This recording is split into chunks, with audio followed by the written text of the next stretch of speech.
3 महीने की तनख्वाह बकाया है, 5 महीने का DA HRA बकाया है। डॉक्टर्स और नर्सेज डेंगू और कोरोना के सीज़न में हड़ताल पे गए हुए हैं। नॉर्थ दिल्ली म्यूनिसिपल कॉरपोरेशन के अस्पतालों ने मरीजों को लेना बंद किया हुआ है।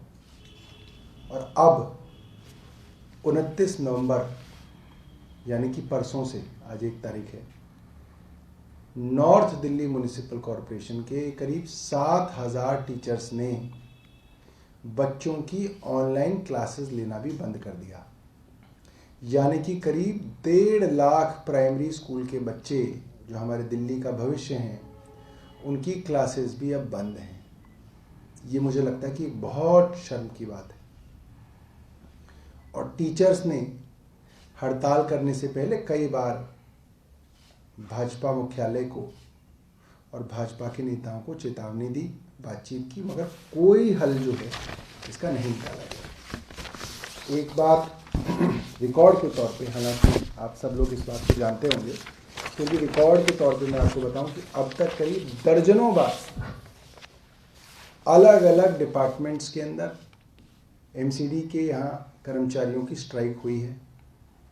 2018 में एक हंगर स्ट्राइक, भूख हड़ताल सफाई कर्मचारियों द्वारा की गई, जो लगभग 2 साल चली। और उसके अंदर मनोज तिवारी ने उनको झूठे वादे किए और उसमें से अभी तक वो वादे पूरे नहीं किए गए। 2018 के वादे भी उनके पूरे नहीं किए गए।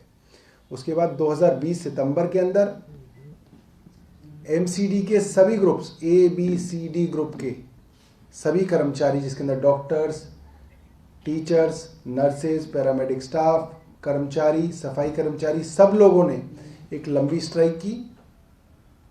उसके बाद उनको बड़े बड़े वादे भाजपा के नेताओं ने किए, वो वादे भी अभी तक पूरे नहीं हुए। और अब MCD के डॉक्टरों के बाद MCD के टीचर्स हड़ताल पे चले गए हैं और उन्होंने कहा है 8 दिसंबर को भाजपा मुख्यालय पर करीब 7,000 टीचर धरना देंगे और अगर उनकी मांगें नहीं मानी गई तो उसके बाद वो अपनी हड़ताल को और भी ज़्यादा इंटेंसिफाई करेंगे। ये उन्होंने ऑलरेडी कह दिया है। एक सामान्य सी बात सबके दिमाग में आती होगी कि ऐसा क्या कारण है कि नॉर्थ दिल्ली म्यूनिसिपल कॉरपोरेशन या ईस्ट दिल्ली म्यूनिसिपल कॉरपोरेशन या कई बार साउथ के अंदर भी बार बार हड़ताल की जाती है। ऐसा क्यों है कि अपने ही कर्मचारियों को तनख्वाह नहीं दी जाती? सीधा सीधा इसका तरीका यह है कि MCD के अंदर नेता एक रिकॉर्ड तोड़ लूट के ऊपर लगे हुए हैं। बड़ी बड़ी ज़मीनें, चाहे वो अस्पतालों की हों, चाहे वो स्कूलों की हों, चाहे वो खाली हुई नोवेल्टी सिनेमा जैसी ज़मीनें हों, कौड़ियों के दाम पर वो बेची जा रही हैं। वो पैसा कहाँ जा रहा है? अगर तनख्वाहें भी नहीं दी जा रही, वो पैसा कहाँ जा रहा है? एक तो लूट की जा रही है और MCD के कर्मचारियों को तनख्वाह इसलिए रोकी जा रही है ताकि वो हड़तालें करें, दिल्ली सरकार को बदनाम करें और फिर दिल्ली सरकार से जो है कुछ पैसे ऐंठ लिए जाएं। हालांकि दिल्ली सरकार का कोई बकाया नहीं है, मगर समस्या ये होती है कि जब कर्मचारी हड़ताल पे होते हैं और दिल्ली में त्राही त्राही मचती है, सड़कों पर कूड़ा मचता है, अस्पतालों के अंदर मरीज जो है मर रहे होते हैं, तो कोर्ट के पास भी कोई रास्ता नहीं रहता। कोर्ट कहता कि आप ही दो, और दिल्ली सरकार से ही कोर्ट जो है इनको अनाप शनाप पैसे जो है दिलवाता है। और यही इनकी पूरी की पूरी मोडस ऑपरेंडी है। रिकॉर्ड के लिए मैं आपको एक बात बताना चाहता हूं कि कितना पैसा वो है जो MCD को लेजिटिमेटली, लीगली अपने प्रोसेस के तहत केंद्र सरकार से और आसपास की एजेंसी से मिलना चाहिए, और उसको लेने के लिए MCD कोई कोशिश नहीं करती, क्योंकि उनका फ़ायदा ही इसमें है कि हड़तालें हों, दिल्ली बदनाम हो और दिल्ली सरकार से वो है पैसा जो है वो ऐंठा जाए। ये सभी पत्रकार जानते हैं कि दिल्ली के अलावा जितने भी पूरे देश के अंदर अर्बन म्युनिसिपल कॉरपोरेशंस हैं, अर्बन लोकल बॉडीज़ हैं, उनको केंद्र सरकार की तरफ से प्रति व्यक्ति 488 रुपये सालाना दिया जाता है। सभी कॉरपोरेशंस को दिया जाता है। और ये स्कीम करीब 2004 से लागू है और अब 2021 चल रहा है। और अगर हम 1.5 करोड़ भी दिल्ली की आबादी को लगाएं तो 488 रुपये के हिसाब से 1.5 करोड़ लोगों की आबादी के हिसाब से एक साल का 732 करोड़ रुपए बनता है बकाया, जो केंद्र को दिल्ली के 3 नगर निगमों को देना है। 732 करोड़ सालाना, और 17 साल का उसके अंदर गुणा किया जाए तो ये बनता है 12,444 करोड़ रुपए नरेंद्र मोदी जी की केंद्रीय सरकार को देना है इन म्युनिसिपल कॉरपोरेशंस को। वो क्यों नहीं मांगते? आदेश गुप्ता क्यों नहीं अपने प्रधानमंत्री, अपने गृह मंत्री या अर्बन डेवलपमेंट के अंदर हरदीप पुरी जी के पास जाके इस पैसे को मांगते? हम ये जानना चाहते हैं। साउथ दिल्ली म्युनिसिपल कॉरपोरेशन को किराए के तौर पे, क्योंकि वो उनकी बिल्डिंग के अंदर किराए पर ऑफिस चलाते हैं, ये जो हमारा सिविक सेंटर के अंदर जो इनका ऑफिस है, बेसिकली वो property north Delhi municipal corporation की है और साउथ दिल्ली म्युनिसिपल कॉरपोरेशन को उसका किराया देना है। ट्राइफिकेशन के कॉन्ट्रैक्ट के अंदर ये बात पहले से जो है अनुबंधित है। इसका किराया बनता है 2,500 करोड़ रुपया। ये बकाया ये क्यों नहीं लेते? साउथ के पास तो पैसा है, नॉर्थ के पास नहीं है, तो पैसा दो, और ये तो तुम्हारा इंटरनल मामला है, ये क्यों नहीं मांगा जा रहा? और साउथ के पास एक्सेस है, तो जानबूझ के ये क्यों कलेश किया जा रहा है? क्या आदेश गुप्ता तो तीनों मेयरों को बुला के कर सकते हैं काम? क्यों आदेश गुप्ता दिल्ली को बदनाम करने पे लगे हुए हैं? तीसरी चीज, डीडीए की जितनी प्रॉपर्टीज हैं उनको प्रॉपर्टी टैक्स देना होता है एमसीडी को, उसका करीब 857 करोड़ रुपए बनता है। ये हमने प्रश्न लगाया था और ये प्रश्न के जवाब के अंदर आया था। ये प्रश्न था हमारा, दिल्ली नगर निगम को डीडीए से अलग अलग मदों में कितनी राशि लेनी है? तो ये 2018 के अंदर जो हमने प्रश्न लगाया था, इसका आया था 18 तक जवाब दिया, आगे का दिया नहीं। तो 2018 तक का जो कैलकुलेशन किया वो किया 857 करोड़ रुपए। वो आज अगर हम कैलकुलेट करें तो 1000 करोड़ के करीब होगा, बट हम 857 करोड़ रुपए मानते हैं। और आज भी दिल्ली के अंदर आप पत्रकार हैं, ऑफिस जाते वक्त देखिए, ऑफिस से आते वक्त देखिए, जितने भी दिल्ली नगर निगम की पेड साइट्स हैं, जितने भी होर्डिंग्स हैं, उसके ऊपर भाजपा का प्रचार हो रहा है, फ्री में हो रहा है। 1 रुपया आदेश गुप्ता ने अगर दिया हो तो आदेश गुप्ता बताएं कि उन्होंने दिया है। नरेंद्र मोदी जी के लगे हुए हैं और पॉलिटिकल होर्डिंग लगे हुए हैं, सरकारी नहीं लगे हुए, राजनीतिक होर्डिंग लगे हुए हैं। अच्छा, सरकारी लगे हो तो सरकार ने दिखा दे केंद्र सरकार ने दिया उन्हें, और राजनीतिक होर्डिंग लगे हुए हैं, उसका पैसा नहीं दिया जा रहा। और मैंने एक प्रेस वार्ता के अंदर पूरी कैलकुलेशन करके बताया था कि अगर ईमानदारी से दिल्ली के अंदर सिर्फ होर्डिंग का पैसा वसूला जाए, एक होर्डिंग आप पता करिएगा वेंडर से 1 लाख से लेकर 1.25 लाख रुपए किराया है महीने का, एक होर्डिंग का लगाने का। हमें इसलिए पता है क्योंकि इलेक्शन के समय हम लगवाते हैं और उसका हिसाब जो है इलेक्शन कमीशन को दिया जाता है कि आपका कितना खर्चा इलेक्शन में हुआ। तो दिल्ली के अंदर जितनी होर्डिंग्स हैं और जितनी सड़कें हैं, उसके हिसाब से एक साल में भी अगर ईमानदारी से पैसा इकट्ठा किया जाए तो 12,000 करोड़ रुपया सिर्फ होर्डिंग्स से आ सकता है। और इन तीनों चारों चीजों को अगर हम जमा करें तो केंद्र से आना है 12,444 करोड़ रुपया, साउथ एमसीडी को देना है 2,500 करोड़ रुपया, डीडीए से लेना है 857 करोड़ रुपया, और होर्डिंग से 12,000 करोड़ रुपए। इसको जमा कर लो तो ये आता है 27,801 करोड़ रुपए। ये एक ऐसा संस्था है नॉर्थ दिल्ली म्युनिसिपल कॉरपोरेशन जिसको 27,800 करोड़ रुपया लेना है केंद्र और भाजपा से जुड़ी हुई, भाजपा के अधीन एजेंसीज से या डायरेक्ट भाजपा से, और ये वो पैसा लेना नहीं चाहते और एम्प्लॉयज को तनख्वाह देना नहीं चाहते, ताकि हड़ताल हो, दिल्ली बदनाम हो, लोग कोर्ट में जाएं, और कोर्ट के अंदर कुल मिला के यही होता है कि कोई बात नहीं, आप ही दे दो, नहीं बनता तो भी आप ही दे दो, क्या फर्क पड़ता, दे दो आप।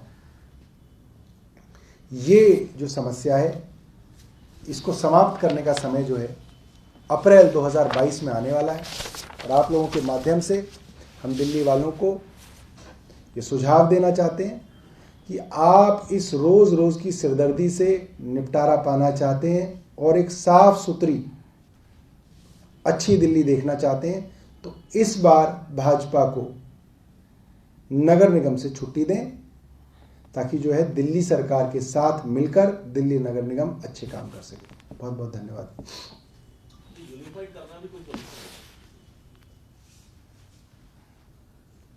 यूनिफाइड करने के बारे में चर्चा की जा सकती है। ऐसा हम सुनने में आया है कि भाजपा के कुछ केंद्र के नेता काफी डरे हुए हैं कि इस बार एमसीडी में बीजेपी का सुपड़ा साफ होने जा रहा है, इसलिए यूनिफिकेशन के नाम पर वो कुछ महीने जो है और आगे जो है चुनाव को टालना चाहते हैं, ताकि उसके अंदर डिलिमिटेशन करके दोबारा से वार्ड की बाउंड्रीज बनाई जा सकें, ताकि इनके वो पार्षद जो बेहद बदनाम हैं अपने अपने वार्डों में, उनके वार्डों की सीमाएं बदली जा सकें। तो उसके अंदर थोड़ा नया एरिया आ जाएगा, थोड़ा पुराना हो जाएगा, तो उनकी जो एंटी इनकम्बेंसी है उसको कम करने के लिए, उनकी जो बदनामी है उसको कम करने के लिए केंद्र के अंदर बैठे कुछ बीजेपी के नेता जो है इसके ऊपर प्लानिंग कर रहे हैं, ऐसा हमने सुना है। कितने तनख्वाह बाकी है अभी टीचरों का एमसीडी में? टीचरों की करीब 3 महीने की तनख्वाह बाकी है और 5 महीने का डीए और एचआरए बाकी है, और बोनस उन्हें 2018 से नहीं मिला है। सरकार की तरफ से जो फंड दिया जाता है वो सब पूरा है। बताओ जी, मिल गया पूरा? कोर्ट क्यों कहती है कि सरकारी दे दो, आप एमसीडी केंद्र के पास इतना पैसा बकाया है उसके पास? वहाँ पे टैक्स रखते नहीं एमसीडी के वकील। एक्चुअली वो 2 ही लोगों को पार्टी बनाते हैं। जब पैसे की बात जाती है ना, तो वो कोई हड़ताल पे जाता है और एमसीडी और दिल्ली सरकार को पार्टी बनाते हैं। तो केंद्र तो होती नहीं है कोर्ट में। अब आपके पास भी 2 लोग आएंगे, एक रो रहा होगा तो कहेगा यार तुम इसको दे दो, कोई बात नहीं, इसको दे दो। पर आदमी यही कहता है ना, इसको दे दो कोई बात नहीं। आप कहोगे कि नहीं मेरा बनता नहीं, करे यार कोई बात नहीं, तुम दे दो मगर इसको। तो वही प्रॉब्लम आ रही है और इसीलिए जानबूझ के किया जाता है। और कोई सवाल है? केंद्र सरकार पैसा देती है एमसीडी को दिल्ली सरकार के द्वारा? केंद्र सरकार कुछ नहीं देती। केंद्र सरकार दिल्ली को छोड़ के सब के बारे में कहा गया था, मनोज तिवारी जी उस वक्त जो है दिल्ली भाजपा के अध्यक्ष होते थे, तो 2017 के चुनाव से पहले उन्होंने ये वादा किया था। लोगों ने उनसे पूछा था कि आप तो चला ही नहीं पाए एमसीडी, आप फिर पैसा करोगे जैसे ही आपकी सरकार बनेगी। तो उन्होंने कहा था नहीं, इस बार हमारी केंद्र में बात हो गई है, अब जब भी हमें पैसे की जरूरत पड़ेगी तो हम डायरेक्ट केंद्र से पैसा लेंगे। मगर समस्या ये है कि जितनी चिढ़ दिल्ली के लोगों को एमसीडी से है, लगभग उतनी ही चिड़न जो है भाजपा के केंद्रीय नेतृत्व को भी एमसीडी से है। उनको भी भरोसा नहीं कि इनके पास जो पैसा देंगे वो इनकी जेब में जाएगा या वो कर्मचारियों की तनख्वाह में जाएगा। और कुछ कोविड पे सवाल है जी। Basically during the second wave हमने देखा कि सबसे ऑक्सीजन का शॉर्टेज था, आप लोगों ने बहुत मेहनत भी किया, बहुत आवाज भी उठाई। एक एफिडेविट उस टाइम फाइल हुआ था जिसमें आप लोगों ने बोला था कि एफिडेविट एग्जिस्ट नहीं करता है। इसमें बोला गया था कि दिल्ली ने अपने ऑक्सीजन डिमांड को बहुत ज़्यादा बढ़ा चढ़ा के बोला है। अभी जो लेटेस्ट सेंटर ने एफिडेविट फाइल की है सर, उसमें they have in a way legitimized the earlier affidavit saying कि यस इट हैड हैपेंड, और दिल्ली गवर्नमेंट ने मतलब बहुत ज़्यादा एक्सैजरेट करके ऑक्सीजन मांगा। उनकी जो कैलकुलेशन थी वो गलत थी। What do you see? मुझे लगता है कि दिल्ली के अंदर मई के महीने में और अप्रैल के सेकेंड हाफ में ये समस्या शुरू हुई, लगभग 15-16 अप्रैल से, और करीब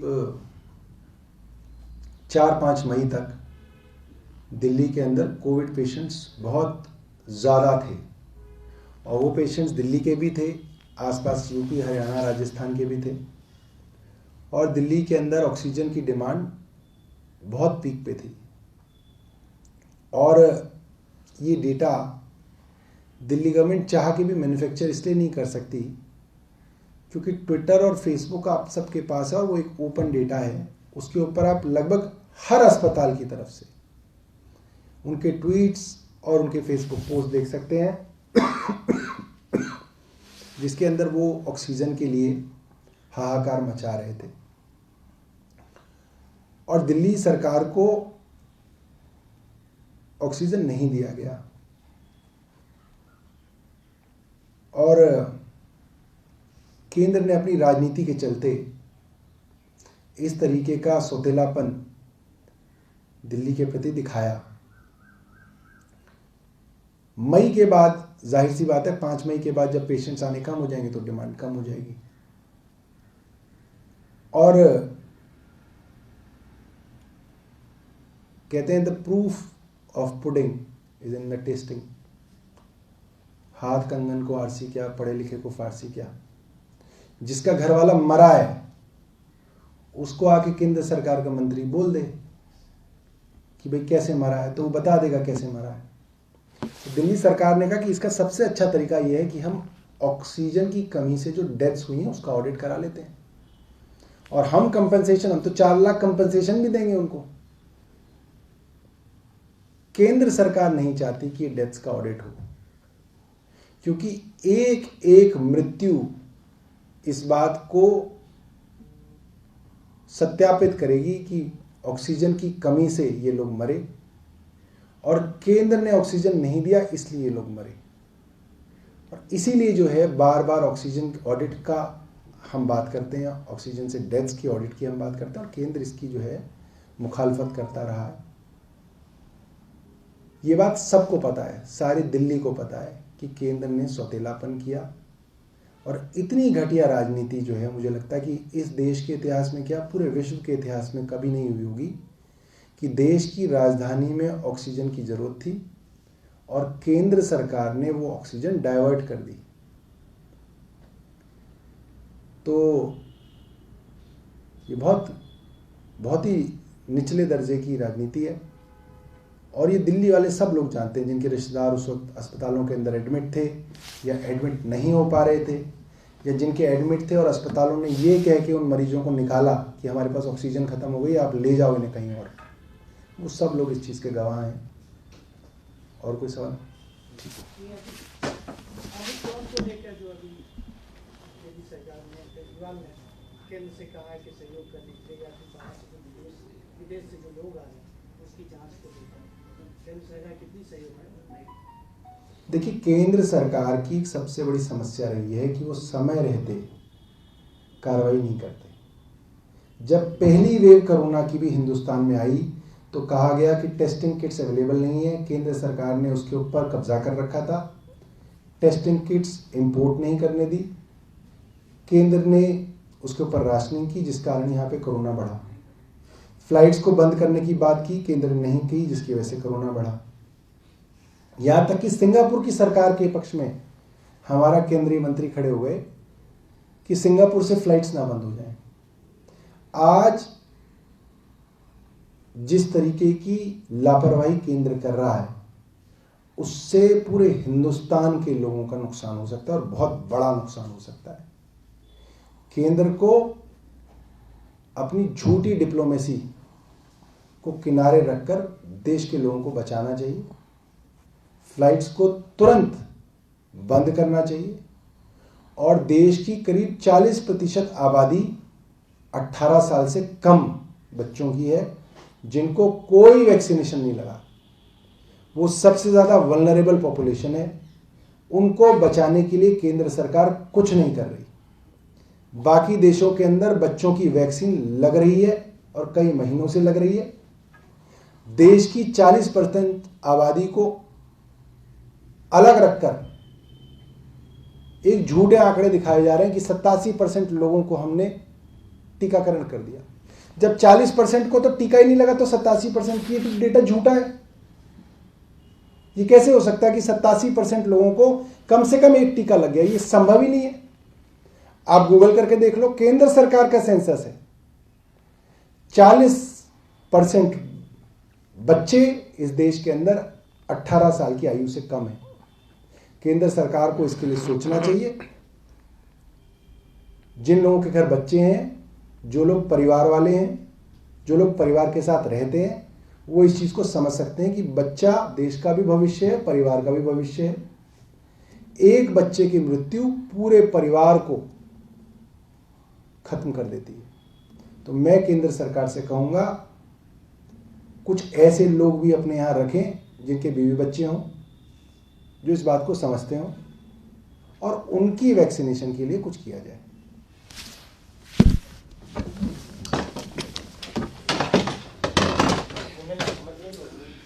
ठीक है।